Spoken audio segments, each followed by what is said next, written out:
Welcome to Deluxe. We check out exclusive hairstyles and accessories for the fashion conscious.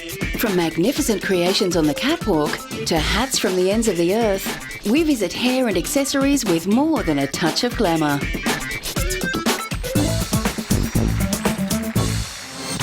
Hair is a woman's crowning glory, and many women spend more on their hair than any of their other accessories.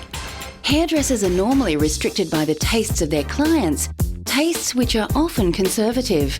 However, in a special fundraising event in the UK, these creative and often flamboyant professionals were offered a rare chance to let their imaginations run riot. The three Rizzo brothers, London hairdressers, began the Alternative Hair Show as a charity event over 20 years ago. Tony Rizzo lost his young son to leukemia, and in an effort to deal with his grief, the brothers began the show, with all proceeds going to the Leukemia Research Fund. From humble beginnings, the night has grown steadily in scale and reputation, and in 2005, 16 salons from around the world filled London's Royal Albert Hall. I do it because it's obviously a great event for raising money for a good cause, and it's obviously it's a way to express myself, because this show you can do anything, and it's, you know, actually they encourage you to do anything, so it really is a good vehicle for creative freedom.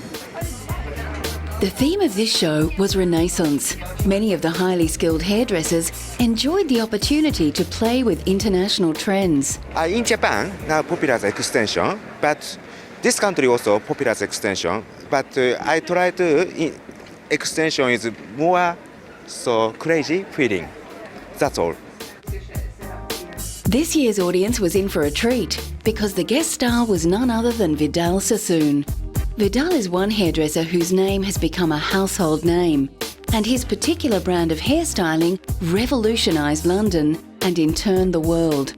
Backstage at the show, he was reflective on his many years spent in the industry. I've been around the hairdressing world for 63 years. The whole essence of hair as we knew it as when we were very young has changed. Hopefully our team have been partly responsible for that.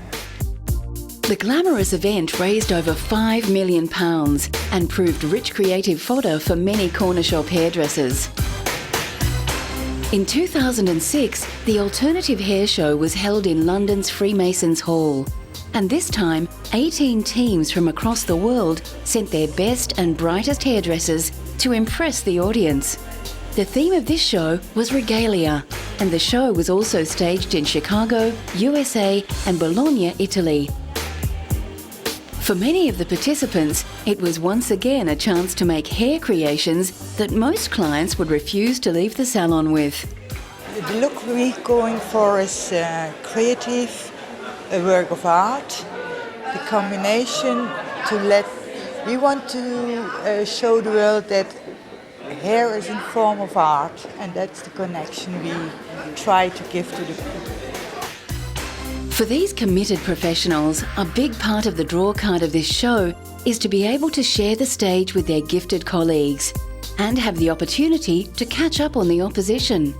For Sharon Cox, Educational Director at San Riz, the show is not just a chance to show off, but an opportunity to formalise the year's new look.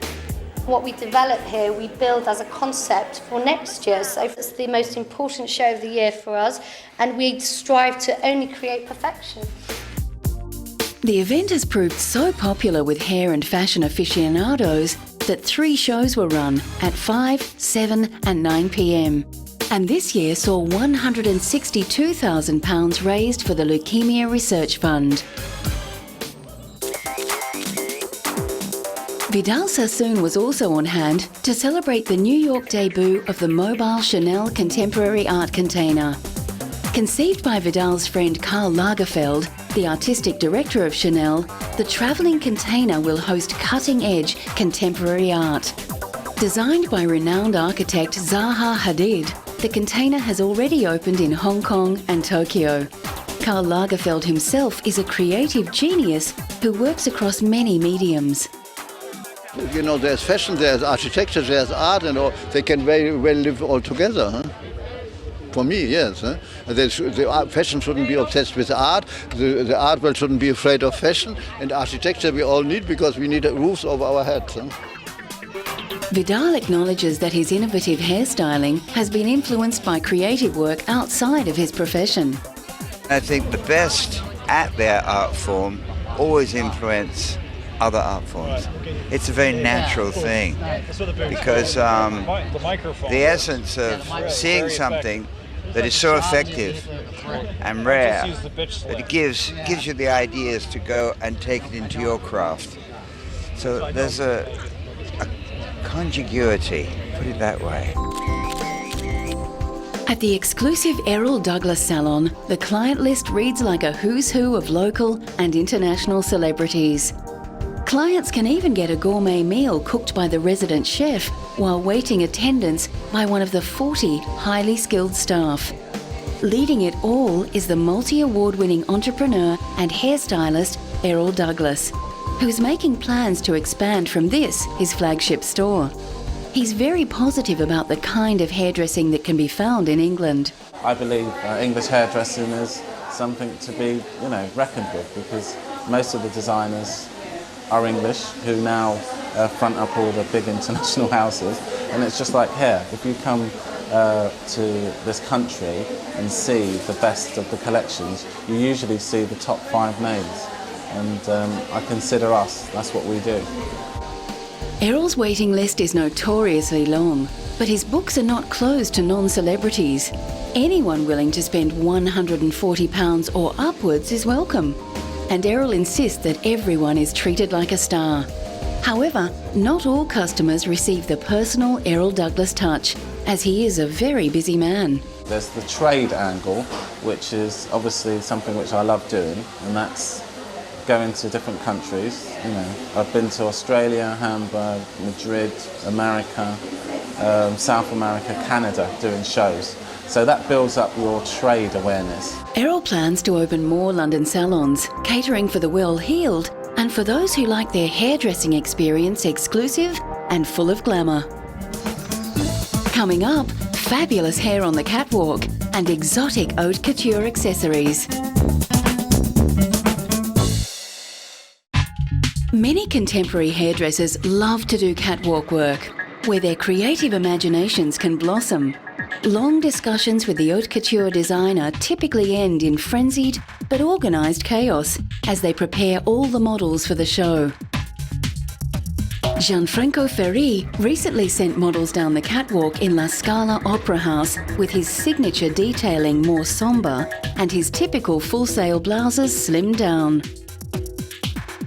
The stunning look was a unique combination of retro and modern, and the hairdressers working backstage had the opportunity to create styles not usually worn by the public.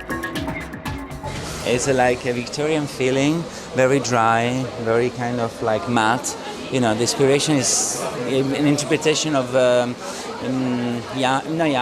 new Victorian way of doing the hair. It's going with the clothes. There is a little bit, the feeling is a little bit Victorian. As top British model Alex Weck waited her turn, she found time to discuss the accessory line she's designing. It's not really about doing everything. Obviously, I didn't just start last season, but I'm busy as well, having like meetings and, kind of having fun with the handbags that I started designing like 4 years ago. And, all the inside is the painting. So it's kind of nice to kind of pop out and do like a foray show and then kind of go back home and work on my paintings and my bags, so definitely. Known as the designer who puts on extraordinary shows, but who makes unwearable clothes, Italian designer Alessandro Consiglio boasts that his new collection is a return to the sensible. Previously, Alessandro has shown collections featuring clothing made from cigarettes, tree bark, and even ham and dried fruit vacuum-packed in plastic. I believe that this collection shows my side as a designer, because the others have been creative performances with a lot of energy, but they didn't show the collections. This is a designer's collection, so this time I can define myself as a designer. However, even in this show, highly elaborate coiffures on each of the models helped create a bizarre, otherworldly quality, continuing the fluid line created by his elegant clothes. A great deal of skill was required by the models, who had to negotiate high heels, towering headdresses, and large fake birds. Alessandro asks a huge amount from his artistic collaborators in order to achieve his unique vision. Each model is different because it's all this for every dress. Every dress is a special dress, and every hairdo it's different because it's okay. When you see the fashion show, you understand what I mean. Vivienne Westwood has also made a name for herself as a cutting-edge haute couture designer, and her stunning and flamboyant work is always accentuated by the hair designs she sends down the catwalk. Vivienne works closely with the most avant-garde stylists in order to create her unique look, and it's clear that many in this audience are fans of her refreshingly bravura style. However, first on the outdoor stage in Berlin was a more conservative range by the German fashion label Strenesi. Despite what may appear to be a natural look, the models had to submit themselves to hours of preparation. Preparation which turns their individual look into the ideal image the designer seeks. Much more than just a walking clothes hanger, models present the clothes just as the designer envisages them, as if on the perfect client. The look of the show is such that everybody has long, straight hair. Those who don't have enough long, straight hair have long, straight hair glued on. This explains the piles and piles of hair in all different colours. There is something for everyone here. In this backstage glimpse of Uber stylist Christian Lacroix's latest Paris show, we can see not only how much attention he pays to the model's hair, but also the fine attention to detail in the accessories that will be worn. Not only does Christian love to break the rules about matching plain fabrics with patterns, he also loves to turn conventions about accessories upside down. This season's handbags are made out of some unusual materials. You have something very sophisticated, not so much accessories. We have little bags and little purses with carnation and embroideries, or a special effect of sculptured sporty material like scuba, but in bright colors and embroideries. And I think that we are back again to fashion for the sake of fashion. Accessories is something very important, and we are building a new team for doing very Lacroix things. This season, Christian continued his joyful celebration of colour. And he also showed he was not afraid to ignore the rule that polka dots and stripes should not be seen together. Christian's jewellery also broke the mould.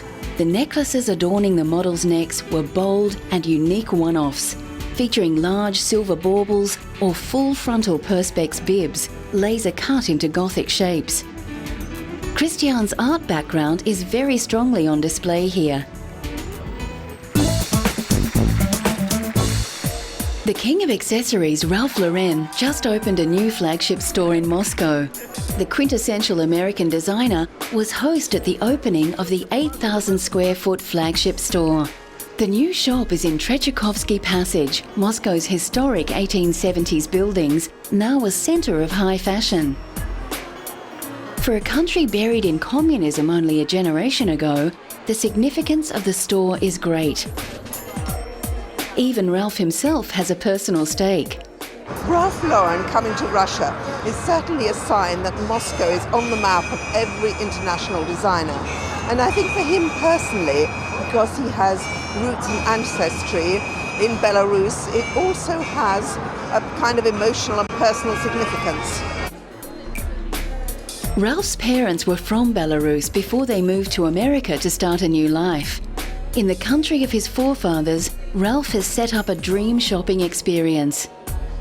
The multi-storey store offers everything from male and female ready-to-wear to made-to-measure, and of course glamorous accessories including alligator bags and fine jewellery. For the new moneyed in Russia, the opportunity to sport some American designer chic is bound to prove too irresistible to pass up. I think Russia is very lucky. It's really, I think it's a great move to start a store in Moscow, and I think it'll be very much enjoyed here by everyone. He has a wonderful style, and I think it's a very exciting new beginning for everyone.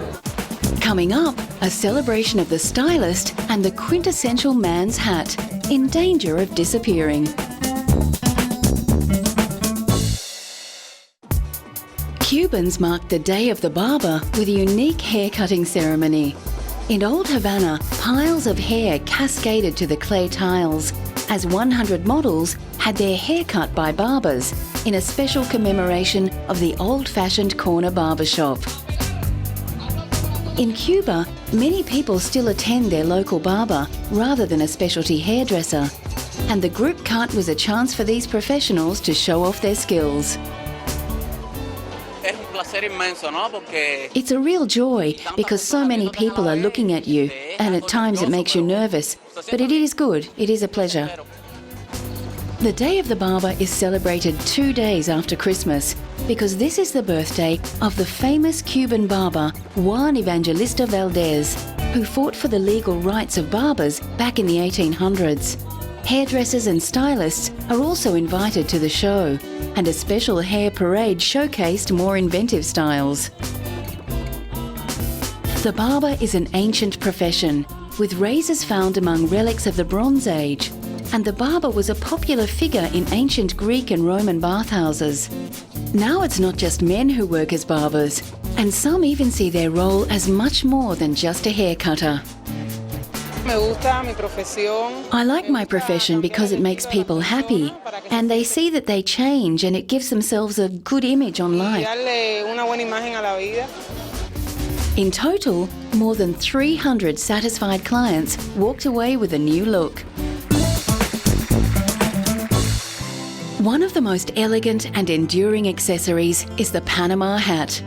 Despite their name, this must-have fashion item originated in Ecuador, but came to be called the Panama Hat because labourers cutting out the canal wore them. After the Panama Canal was opened, it was also used to ship the hat to an eager European market. In Ecuador, many local craftspeople still make the hat the old-fashioned way, for labourers and for princes. We have hats from approximately $5 up to $400, $500, depending on the quality, the time taken to make the hat, the preparation time, and of course the accessories that you can put on the hat. The hats are traditionally woven by women in the mountain city of Cuenca, which is the homeland of the Panama Hat, and they can take up to 4 months to make. Made out of palm tree fibre, the most expensive and valued hats are woven so fine as to appear as smooth as a cotton sheet. The most expensive hats are known as super fino, and they can pass through a wedding ring and set you back thousands of dollars. But this specialist craft is dying out in the face of cheap Chinese imports. However, real connoisseurs remain uninterested in the mass-produced Chinese copies. I'm very proud of my Panama hat. I've come all the way to Cuenca to buy a Panama hat, and I think it's absolutely great. In an effort to diversify, many hat manufacturers are now producing many different kinds of hats, including hats aimed at the female market. In Ecuador, women wear the traditional Panama hat, but this is a trend yet to take off in the Western world. Some manufacturers are even making handbags in the traditional fine woven fabric.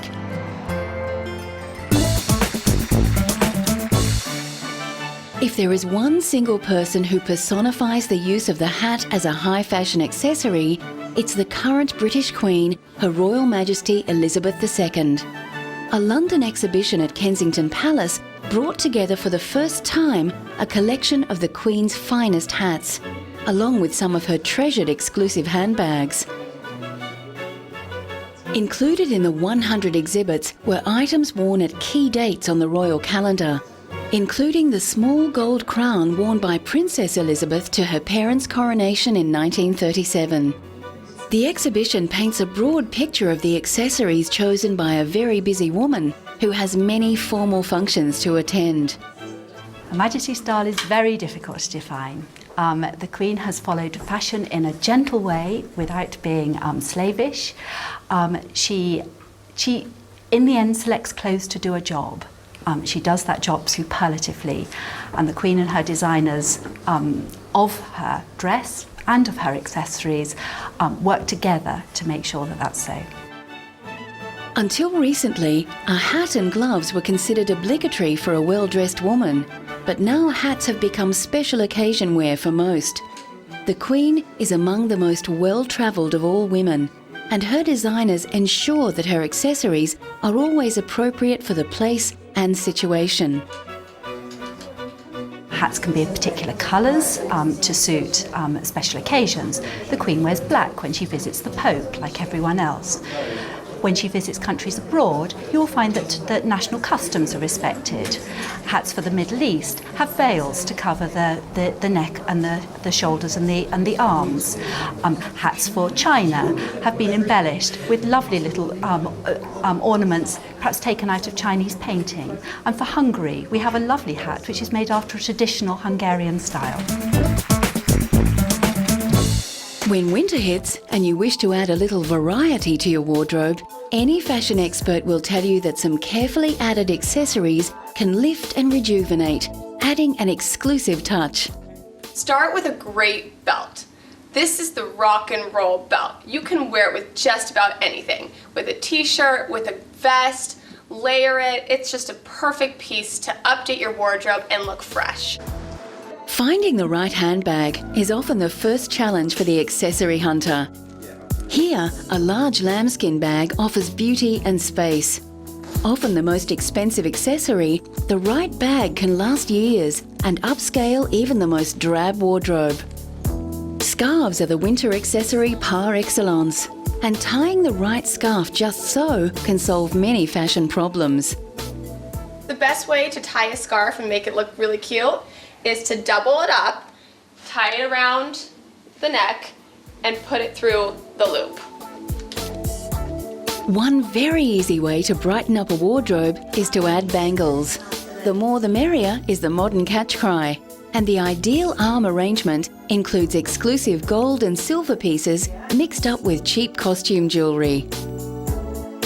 Gumboots or rain boots are traditionally the domain of farmers, but city girls sometimes like to take a country stroll too, so upmarket designer rain boots are now all the rage. With these fabulous hairstyles and accessories, it's easy to add a touch of exclusive.